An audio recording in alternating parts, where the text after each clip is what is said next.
pertemuan kali ini, kita akan bersama-sama belajar tentang materi peran dan keteladanan tokoh ulama di Indonesia. Adapun tujuan pembelajaran kita, yang pertama adalah menganalisis peran dan keteladanan tokoh ulama Islam di Indonesia. Yang kedua, mempresentasikan paparan mengenai peran dan keteladanan ulama Islam tersebut. Yang ketiga, mengakui keteladanan tokoh ulama Islam di Indonesia. Dan yang keempat, membiasakan sikap gemar membaca, menulis, berprestasi, kerja keras, tanggung jawab, literasi, dan produktif dalam berkarya.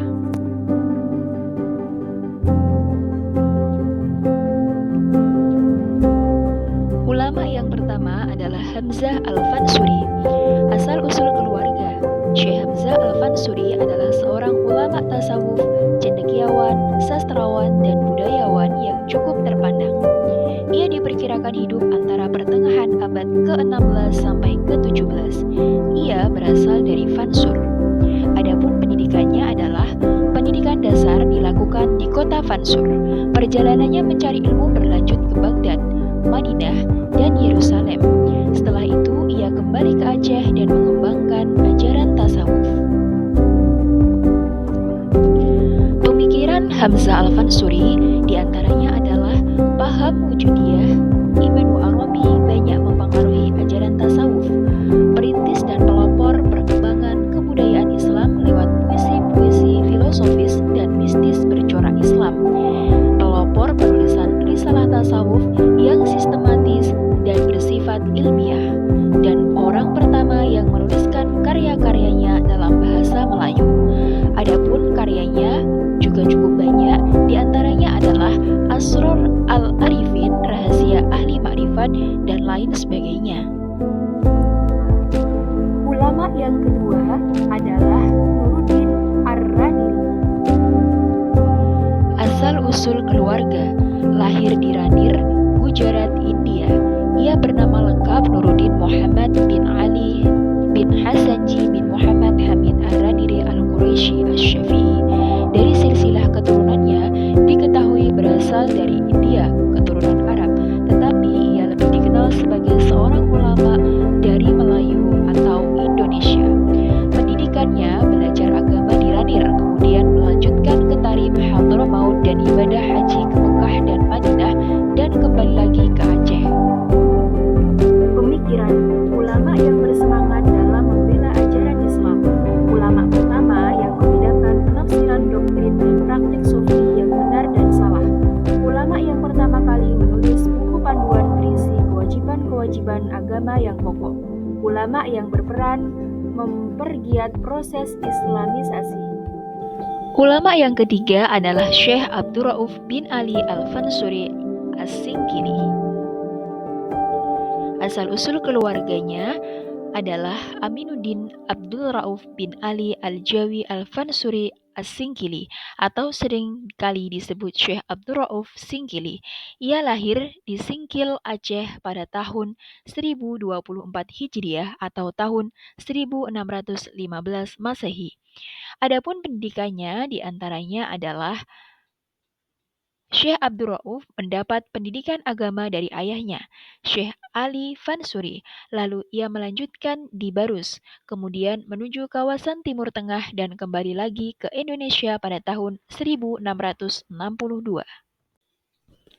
Adapun pemikirannya diantaranya adalah pembawa ajaran Torekot Syatariah ke Indonesia.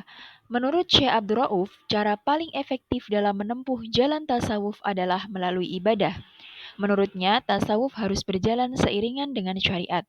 Syekh Abdul Rauf melakukan pembaruan terkait paham keagamaan.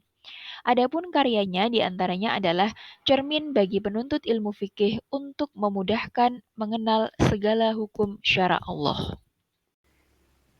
Ulama yang keempat adalah Syekh Yusuf Abul Muhasin Tajul Halwati Al-Makassari. Asal-usul keluarga, nama asli Syekh Yusuf adalah Muhammad Yusuf. Syekh Yusuf lahir pada 3 Juli 1626 di Moncongloe, Goa, Sulawesi Selatan. Berdasarkan garis keturunan ibunya, ia masih saudara Raja-Raja Goa, Karaeng, Bisei, dan Sultan Abdul Jalil. Adapun pendidikan awal Syekh Yusuf diperoleh dari keluarganya dan ulama di kampungnya. Kemudian ia melanjutkan studinya ke Bontoala hingga ke Mekah dan Madinah. Pemikiran pengikut Torekot Qadiriyah, Syatariyah, Naqsabandiyah, dan Rifa'iyah. Konsep tasawuf Syekh Yusuf adalah pemurnian kepercayaan atau akidah pada keesaan Allah Subhanahu wa Ta'ala.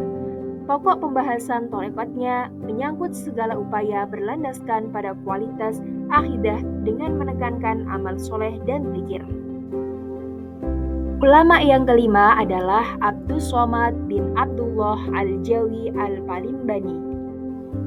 Asal-usul keluarga, lahir di Palembang tahun 1704 dan wafat tahun 1788. Ayahnya bernama Abdullah Jalil bin Syekh Abdul Wahab bin Syekh Ahmad Al-Madani, sedangkan ibunya bernama Raden Ranti. Pendidikan Abdus Somad menjalani masa kecilnya di Palembang. Di sana ia belajar dari buku-buku ulama terkenal hingga akhirnya pada saat remaja ia memutuskan untuk ke Mekah.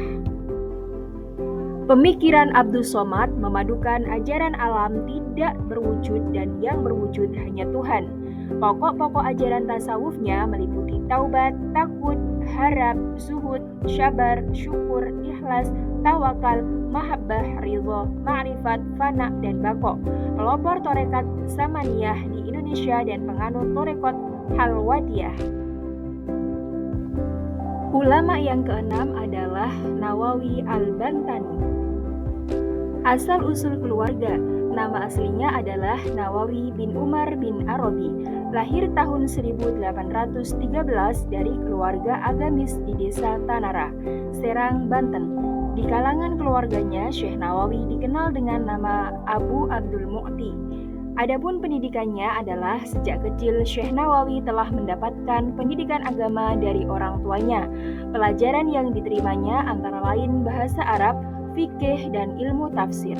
Lalu melanjutkan kembali selama 3 tahun ke Mekah dan Madinah. Ulama yang ketujuh adalah Muhammad Sholeh bin Umar As-Samarani.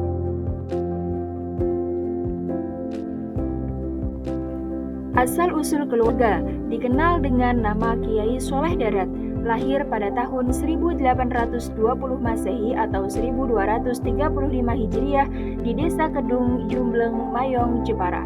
Adapun pendidikannya dengan latar belakang agama keluarganya yang kuat, Kiai Soleh Darat mulai belajar membaca Al-Quran dan ilmu agama sejak kecil.